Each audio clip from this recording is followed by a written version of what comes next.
After paying my mother's rent for 8 years straight, skipping vacations, and postponing my own surgery to help her, I got a call at work from a realtor.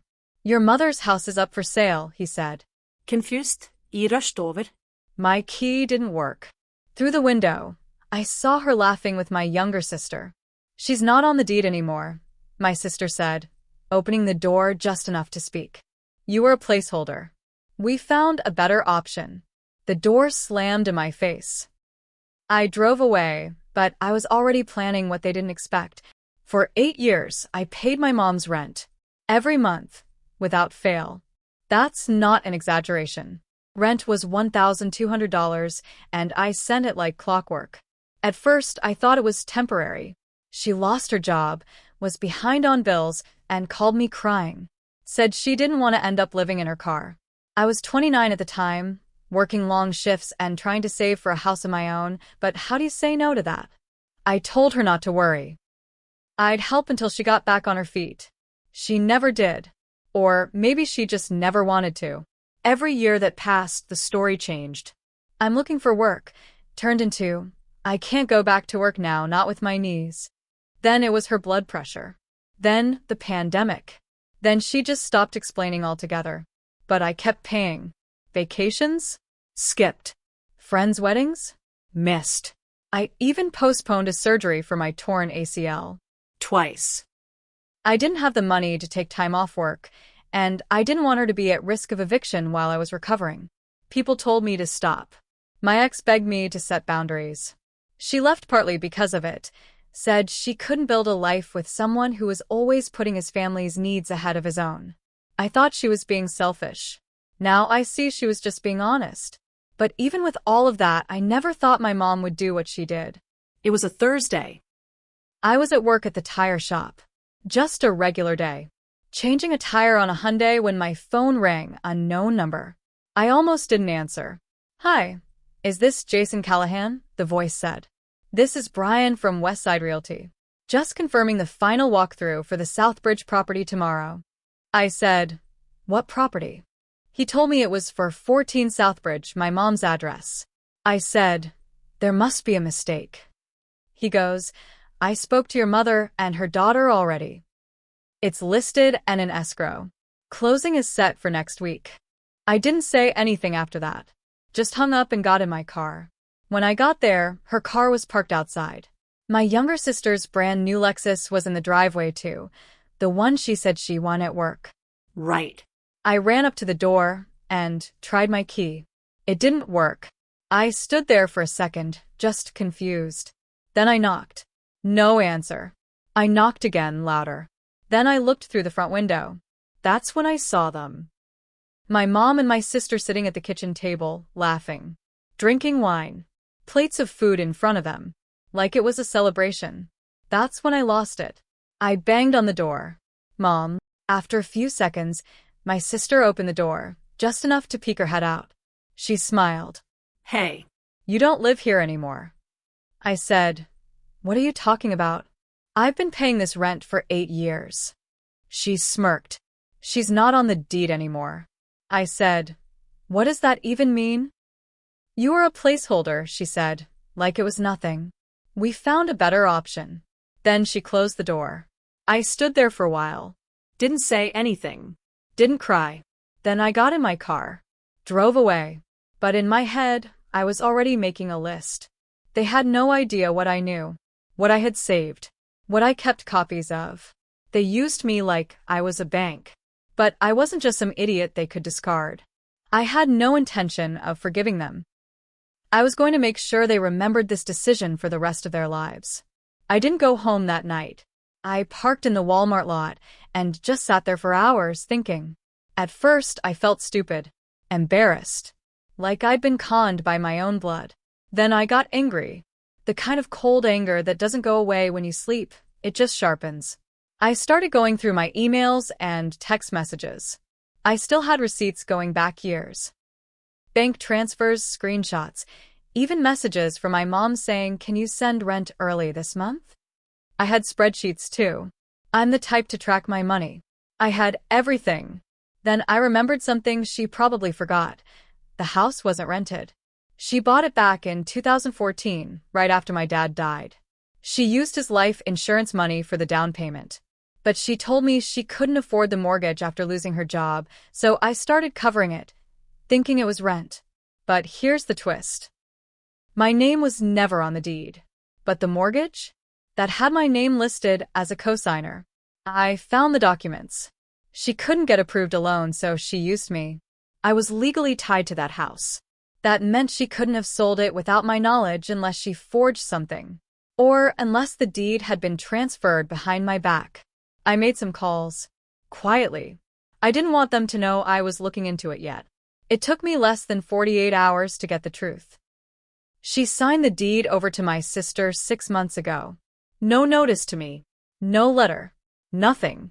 Just walked into a notary office with her and made the change. They filed it with the county. All legal. No motivige samstin. They left the loan in my name. The payments I made helped keep it current, but the ownership? Gone. That's when it clicked. They let me keep paying for a house that I no longer had a claim to. I was literally funding their equity. I talked to a real estate attorney. He told me that while it wasn't illegal, it was unethical, and if I could prove that I was misled, I had a case for financial damages. Maybe even fraud, if I pushed it. That's when I started my plan. I didn't threaten. I didn't confront them. Instead, I stopped paying. Quietly. 1 month passed. Then another. Then another. I started getting emails from the mortgage company. Missed payments. Notices. Late fees. Then my sister called me. I didn't pick up. A week later, she showed up at my job. "You need to fix this," she said, eyes wide like I was the crazy one. I said, "Fix what?" "You're still on the mortgage. If you don't pay, it affects your credit too." I looked her in the eye and said, "Yeah, that's what happens when someone uses you and then kicks you out." She started to say something else, but I walked away. Within 2 months, the mortgage was in default. I knew it would hurt me too, but I didn't care anymore. I'd rather tank my score for a few years than keep letting them win. They tried everything. Even had my mom send some long message about how she didn't understand the details and thought I was doing it to help the family. I didn't answer. The final notice came 2 weeks ago. Foreclosure proceedings started. The house is going to auction next month. They'll lose everything. And me? I'm free. About a week after the foreclosure notice went out, I got a call from my aunt, my mom's older sister. She doesn't call often, and when she does, it's usually for birthdays or to forward some chain prayer thing. This time, her voice was tight. "Jason, I don't want to get involved, but your mom called me crying. She said you're letting the house go into foreclosure." I didn't say anything. She continued, "She said you're doing it to punish her. Is that true?" I asked, "Did she tell you I paid her mortgage for 8 years while she transferred the deed behind my back?" Silence. "Did she tell you she sold the house and told me I was just a placeholder?" Another pause. "No," she said finally. "She didn't mention that part." I told her calmly, "Then maybe you should hear the full story before you take sides." That call got around, because the next week, I started getting texts from cousins I hadn't spoken to in years. People suddenly had a lot of opinions. Some were on my side. Others told me to be the bigger person, and family is family. My mom tried to guilt me by texting old pictures, me and her at Disneyland when I was 6, birthday cakes she baked, stuff like that. It was so manipulative it made my skin crawl. But the real twist came when I got a letter in the mail from the mortgage company. Not a bill. Not a warning. A notification. It said the bank had received a request from a third party to assume the loan, meaning someone wanted to take over the mortgage in their own name. Guess who? Yup. My sister. She was trying to get approved to take full ownership of the mortgage, probably to stop the foreclosure and save the house. Maybe she thought if she fixed it, she could sell the place and cash out. But the request had been denied. She didn't qualify. Not even close. The note included a copy of the denial reason. Insufficient income. High debt-to-income ratio. Poor credit history. That Lexus she was driving around? Turns out she couldn't afford the payments. She had 2 credit cards in collections. Student loans still unpaid. and she worked part-time at some beauty salon. They were desperate now. A week later, my mom showed up at my apartment. She stood in the hallway like a stranger, holding some pie she clearly didn't bake. "I'm not here to fight," she said. "I just want to talk." I let her talk. I didn't say a word. She rambled about how she made mistakes, how she thought she was doing what was best, how she never meant for things to go this far. She said my sister was struggling, and she thought if she gave her the house, it'd give her a fresh start. I waited until she was done. Then I asked one question. "Why didn't you just tell me?" She looked down. Then she said the most honest thing she's ever said. "Because I knew you'd stop helping." Exactly. I told her I wasn't angry anymore, just done. And I shut the door. I watched from the peephole as she stood there for a while, then turned and walked away. The house is still in foreclosure. The bank's set to auction it off in 2 weeks. But the damage is already done. And not just to them. 3 days before the auction date, I got a call from my old boss, the one who gave me my start at the shop when I was 19. I hadn't spoken to him in over a year. "Hey, Jay, you got a second?" I said sure, thinking maybe he needed help covering a shift or something. He cleared his throat. "Listen, your mom came by the shop today."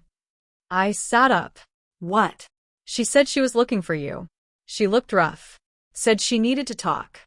She was crying in the parking lot when she left." I didn't know what to say. He added, "Just figured you should know." She seemed lost.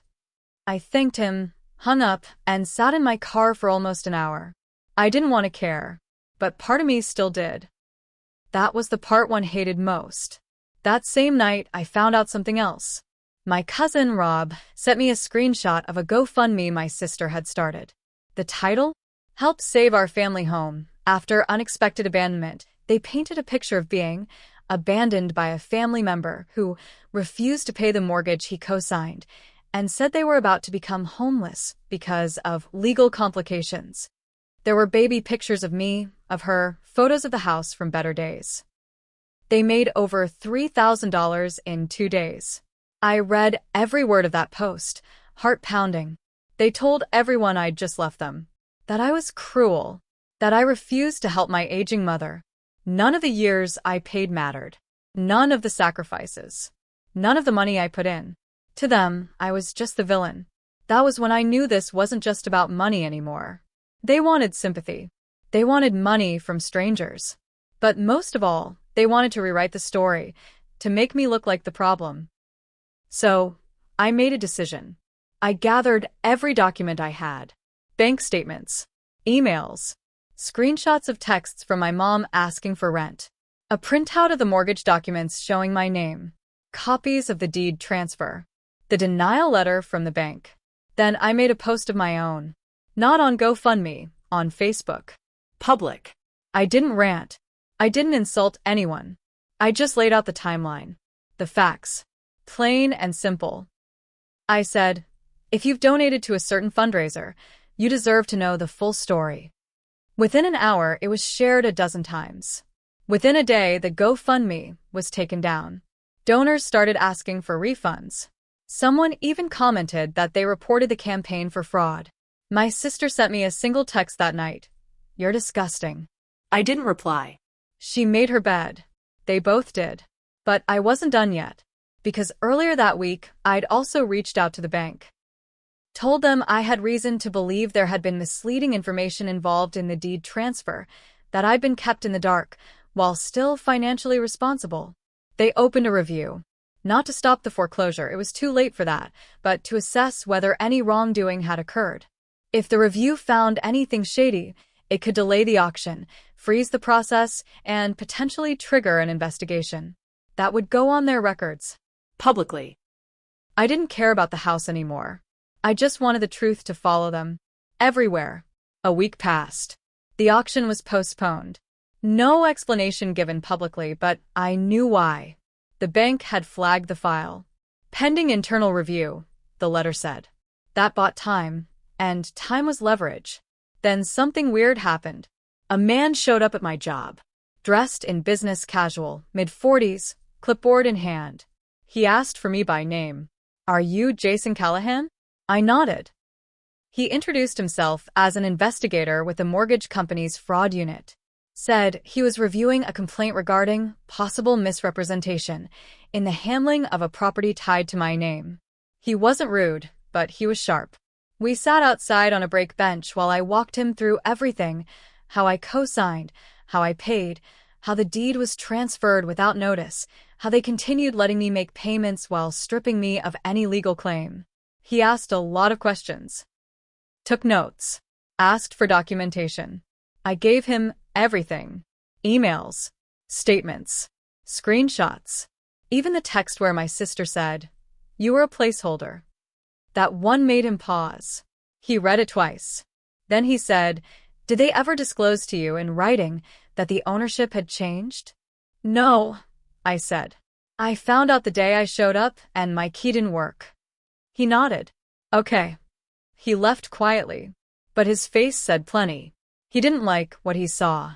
The fallout started 4 days later. My sister lost her job. I don't know the exact details, but someone sent her boss screenshots of the GoFundMe and my Facebook post. Whether it was a concerned donor or someone else, I never found out. But the salon didn't like the attention. She was asked to leave. My mom? I found out through my aunt that her bank account had been frozen temporarily during the investigation. Apparently, they needed to verify whether any money from the mortgage had been redirected. She wasn't just broke. She was under review. And then came the biggest blow. The bank sent a letter confirming that they'd found evidence of financial misrepresentation and were exploring all legal remedies to recover outstanding balances. They were holding her responsible. The review didn't clear me completely. I was still technically co-signed.